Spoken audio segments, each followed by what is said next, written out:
এই মানুষটা প্রায় 2 দশক ধরে আমাদেরকে আনন্দ, আবেগ এবং স্মরণীয় মুহূর্ত দিয়েই চলেছেন। তিনি আজও একই ক্ষুধা, একই জেদ আর একই জাদু নিয়ে মাঠে নামছেন। আর বয়স শুধু একটা সংখ্যা, মেসি তার জীবন্ত প্রমাণ। আপনারা যদি এখনো তাকে গ্রেটেস্ট অফ অল টাইম যদি না মেনে থাকেন, তাহলে সেটা আপনার ফল্ট। কারণ ফুটবল তো মেনে নিয়েছে greatest of all time Lionel Messi.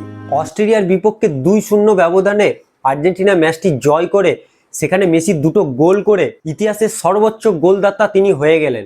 হ্যাঁ, তবে তার থেকে 2টো গোল পিছনে কিলিয়ান এমবাপ্পেও আছে। আর মেসির নামের পাশে এখন 18টি বিশ্বকাপ গোল হয়ে গেল। যখন মেসি MLS এ গিয়েছিল তখন প্রচুর কন্ট্রোভার্সি তৈরি হয়েছিল।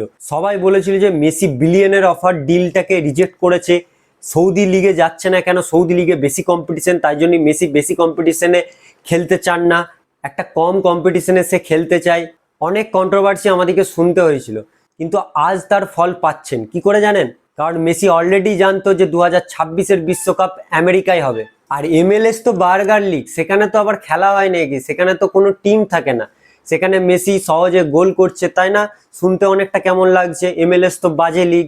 হ্যাঁ, বাজে লিগ, কিন্তু আমরা যেটা ভাবি মেসি তার আগেই অলরেডি ভেবে নেয়।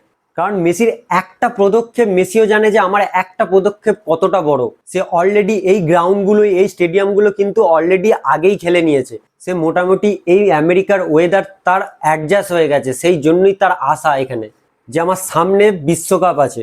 আর সেটির ফল আপনারা দেখতেই পাচ্ছেন। ম্যাচের শুরুতেই আমরা দেখি মেসিকে একটা পেনাল্টি মিস করতে, তারপরেই সোশ্যাল মিডিয়া একবারে ঝড় উঠে গিয়েছিল। কারণ মেসি এটার দিকে কিছু বলার জন্য একটা জিনিস তো উঠে গিয়েছিল। কিন্তু মেসির সব থেকে স্ট্রংগেস্ট পয়েন্ট কি জানেন? মেসিকে নিয়ে যখনই আপনি কথা বলবেন, কথা তুলবেন, তখন মেসির তার জবাব দিয়ে দেয়, মুখে নয় খেলায় জবাব দিয়ে দেয়। আর তারপরই ম্যাচটিতে কি হয় আমরা সবাই দেখতে পাই, একটা ব্যাঙ্গার গোল করেন ডি বক্সের একটু ভিতর থেকে। আর এই গোলটা যদি আপনি দেখেন, একটা কম্বিনেশন দেখতে পারবেন। মেডিনার কাটব্যাক থেকে ওটা কিন্তু আলমাডাকে দেওয়া ছিল বলটা। আলমাডা কি করে, বলটি ছেড়ে দেয় মেসির জন্য, কারণ সে জানতো যে আমার পিছনে মেসি আছে, এবং মেসি সেটা শট করেন এবং সেটি গোল হয়। আমি এটাই বলছি যে এই টিম কম্বিনেশনটা অনেক দলে নেই, আর এটাই তো ফুটবল। হ্যাঁ, আমি এটাও বলছি না যে কালকে আর্জেন্টিনা কিন্তু খুব ভালো ফুটবল খেলেছে, আর্জেন্টিনা খুব একটা কাল ভালো ফুটবল খেলেনি। কিন্তু যেই দলে লিওনেল মেসি নামে একটা প্লেয়ার আছে, সে থাকতে আর প্রবলেম কিসের? কিন্তু ওভারঅল আর্জেন্টিনা খুব একটা ভালো ফুটবল খেলেনি, বরং অস্ট্রেলিয়া তাদেরকে চাপে রেখেছিল। অস্ট্রেলিয়া খুব ভালো ফুটবল খেলেছিল, শুধু এই একটা ম্যান পুরো খেলাটাকে বদলে দেয়। আর এই মানুষটাকে নিয়ে আমি কি বলবো? এখনো যদি আপনারা তাকে গ্রেটেস্ট অফ অল টাইম যদি না মেনে থাকেন, তাহলে সেটা আপনার দোষ, ফুটবলের দোষ নয়। কারণ কাল গোটা বিশ্ব দেখে নিয়েছে সে কি করতে পারে, আর সে এই বয়সে সে কি করছেন। যখন পেনাল্টিটা মিস করেন, পুরো আর্জেন্টিনার দলটা কেমন একটা হারিয়ে যায়, আর তারপরই অস্ট্রেলিয়া চেপে ধরে আর্জেন্টিনাকে। কিন্তু আমি বলেছিলাম মেসিকে 90 মিনিট আটকানো খুবই ইম্পসিবল ব্যাপার। আপনারা যদি কালকের ম্যাচটা দেখেন, মেসিকে কিন্তু পিছনে 3জন, সামনে 3জন, মোট 6জন কিন্তু অলরেডি মার্ক করেছিল। তারা ম্যাচের আগে একটা মেসিকে নিয়ে একটা বড় প্ল্যান নিয়ে এসেছিল, যেটা আমরা মাঠে দেখতে পেয়েছি। কিন্তু আমি বলেছিলাম না যে মেসি নিজে চাই যে তোমরা আমাকে নিয়ে প্ল্যান করো, তবে আমার টিমের আদার্স প্লেয়াররা একটা সুযোগ পাবে। আর আজ থেকে মেসিকে আমরা এটা দেখতে পাচ্ছি না। মেসি ঠিক একটা জায়গা বার করে নেয়, ঠিক একটা গ্যাপ বার করে নেবে, যেটার জন্য আমরা 2টো গোল করছি। সেকেন্ড গোলটা যদি আপনারা দেখেন, সেখানে আপনি শুধু দেখুন, সামনে দেখেছেন গোলকিপার সহ কতগুলো ডিফেন্ডার ছিল, এই ডিফেন্ডারকে বিট করে মেসি গোল করেছেন। আমি আর্জেন্টিনার আদার্স প্লেয়ারের নামই করব না, কারণ আমি জানি আদার্স প্লেয়াররা অতটাও আজকে ভালো পারফরমেন্স করতে পারেনি, শুধু এই একটাই প্লেয়ার।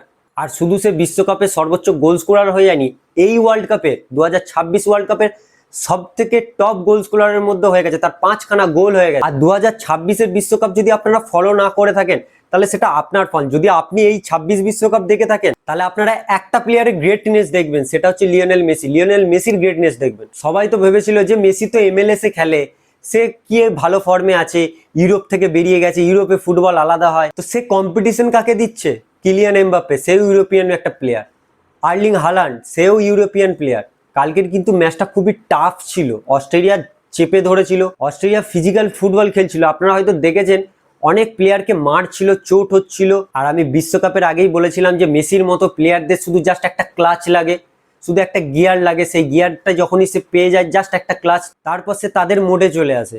আজকে মেসি শুধু রেকর্ড করেনি, আজকে সেই তালিকায় গেছে যেই তালিকায় নাম থাকে পেলে, মারাদোনা, সেই নামের তালিকায় তার আজকে নাম গেছে। তো মেসিকে নিয়ে যদি আপনার কন্ট্রোভার্সি করার থাকে, মেসিকে নিয়ে যদি আপনার ট্রোল করার থাকে, যখনই আপনি ভাববেন যে আমি করব, তখনই মেসি আপনাকে চুপ করিয়ে দেয়। হ্যাঁ, আমরা অনেক লাকি যে মেসির মতো প্লেয়ার আমরা এই প্রজন্মে দেখলাম। যেটা আমার কথা নয়, কালকের ম্যাচে অনেক বড় বড় প্লেয়াররা ম্যাচটা উপভোগ করতে এসেছিলেন এবং তাদের কথা। আপনার মতে কি মনে হয়, মেসি কি গোট? অবশ্যই কমেন্ট বক্সে জানাবেন। আর আজকের ম্যাচটা নিয়ে আমি বেশি কিছু বললাম না, কারণ আজকের ম্যাচে একটাই হাইলাইট, একটাই প্লেয়ার, সেটা হচ্ছে লিওনেল মেসি। তাকে নিয়ে যতটা বলবো ততটা কম হবে।